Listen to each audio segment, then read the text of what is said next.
নমস্কার বন্ধুরা, রূপাস লাইফস্টাইলে আপনাদের স্বাগত জানাই। আজকে আমি খুব তাড়াতাড়ি চিলি চিকেনের রেসিপি করে দেখাবো। সেই জন্য মাংসগুলোকে আমি ছোট ছোট করে কেটে নিয়েছি। একটা ডিম নিয়েছি, এখানে আছে আদা রসুন কুচি, আর এখানে আমি 3টে সস আমি মিক্স করে নিয়েছি। এখানে টমেটো সস, চিলি সস আর সয়া সস।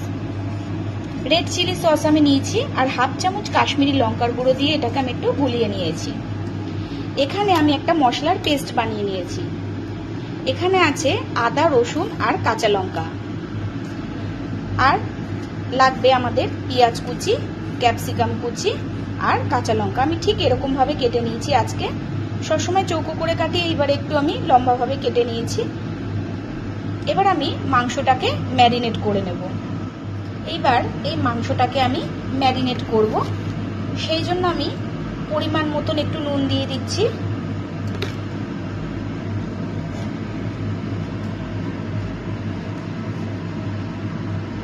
সামান্য একটু চিনি দিচ্ছি আমি টেস্টের ব্যালেন্সের জন্য, সামান্য একটু দিচ্ছি।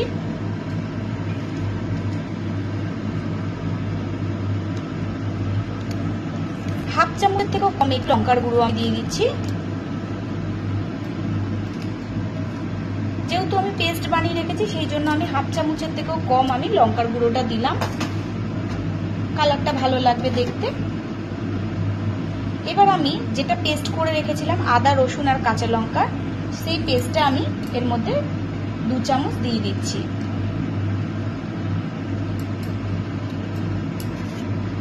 একটা ডিম আমি এর মধ্যে দিয়ে দিচ্ছি। চিকেনটাকে ম্যারিনেট করে আমি এরকম ভাবে ঢাকা দিয়ে কিছুক্ষণ রেখে দিয়েছিলাম। এইবার আমি এর মধ্যে কর্নফ্লাওয়ারটা দিয়ে দিচ্ছি।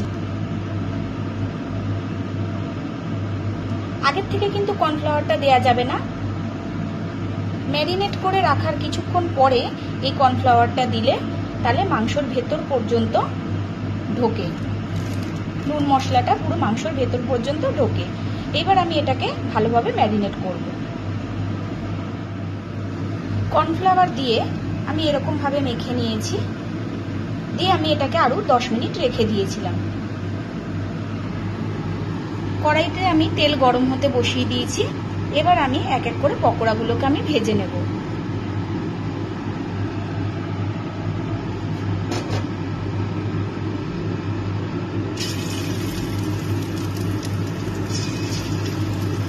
চিলি চিকেনের পকোড়াগুলো কিন্তু একটু ছোট আঁচে ভাজতে হবে, মিডিয়াম আঁচে ভাজলেও হবে। যদি গ্যাস বড় করে দিয়ে ভাজেন তাহলে কি হবে, ভেতরটা ভালো লাগবে না।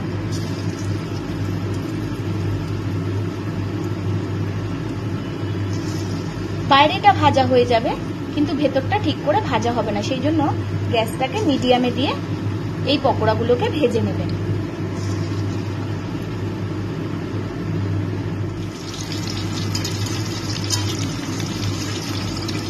চিকেনগুলোকে আমি এইভাবে ভেজে নিচ্ছি। একটা দিক করে ভাজা হয়ে গেলে অন্য দিকটা ভেজে নিচ্ছি ভালো করে।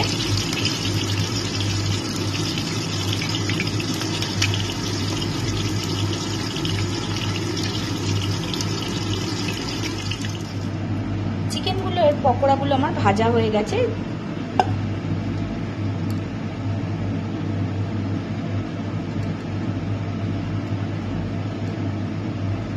এরকম ভাবে আমি ভেজে নিয়েছি পকোড়াগুলোকে, এরকম ভাবে ভেজে নিয়েছি। দেখুন কিরকম সফট হয়েছে।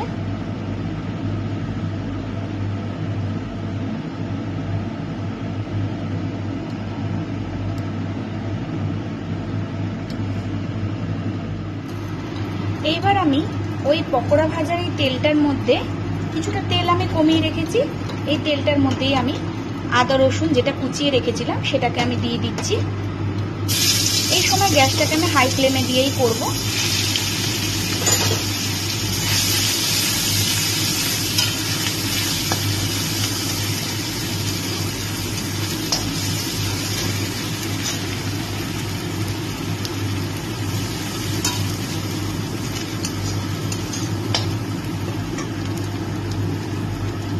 এবার আমি কেটে রাখা পেঁয়াজ, ক্যাপসিকাম আর কাঁচা লঙ্কা কুচি আমি দিয়ে দিচ্ছি।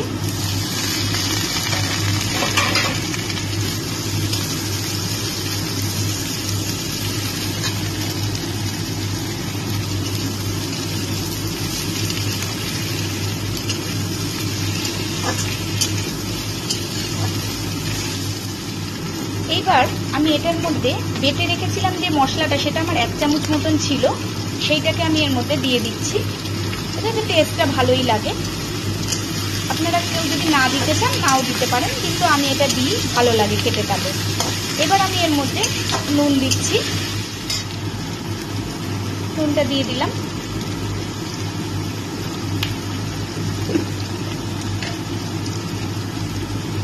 এবার আমি ছোট চামচের 1 চামচ চিনি এর মধ্যেই দিয়ে দিলাম। এই সময় গ্যাসটাকে আপনারা কিন্তু জোরেই রাখবেন।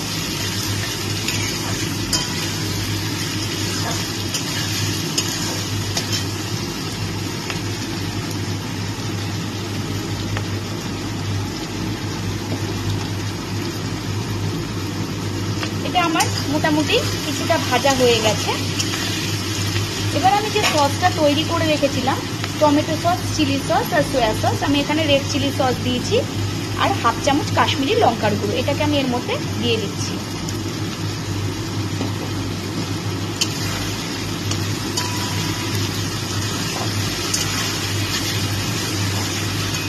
এবার আমি সসের বাটিটার মধ্যে করে আমি জল দিয়ে দিচ্ছি। পরিমাণ বুঝে আপনারা জলটা দেবেন।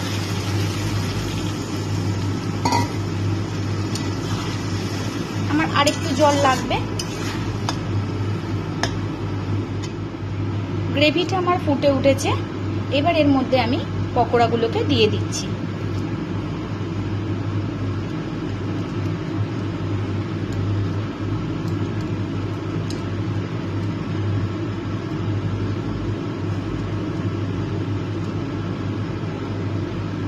আমার এই সময় একটু নুনটা কম হয়েছিল, এই সময়তে আমি নুনটা দেখে নিয়েছিলাম, আপনারাও একটু দেখে নেবেন, যদি কিছু কম থাকে এই সময়টাতেই দিয়ে দেবেন।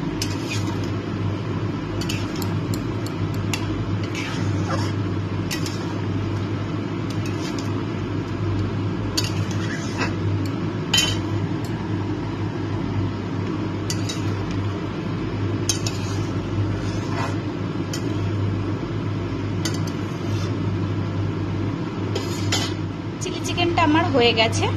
এবার আমি এটাকে নামিয়ে দিচ্ছি। আর একটা কথা আমি বলতে ভুলে গেছিলাম, যখন আমি চিকেনটাকে ম্যারিনেট করছিলাম ওর মধ্যে 1 চামচ মতন ভিনিগার আমি দিয়েছিলাম, ওটা দেখাতে আমি ভুলে গেছি। চিলি চিকেনটা আমার কমপ্লিট হয়ে গেছে। এবার আমি নামিয়ে দিচ্ছি। আমি একটু গ্রেভি রেখেছি। চিলি চিকেনটা আমার হয়ে গেছে, এটাকে আমি নামিয়ে দিয়েছি। আমি একটু গ্রেভি রেখেছি। আমি যেই রকম ভাবে করলাম আপনারা একবার সেরকম ভাবে করে দেখবেন। যদি ভালো লাগে আমাকে কমেন্ট করে জানাবেন, আমার চ্যানেলটিকে সাবস্ক্রাইব করে দেবেন আর একটা লাইক করবেন। খুব সহজ উপায়, তাড়াতাড়ি বাড়ির ঘরোয়া জিনিস দিয়ে আমি চিলি চিকেন রান্না করে দেখালাম। এটা খেতে খুব ভালো লাগে, একবার করে দেখবেন বাড়িতে।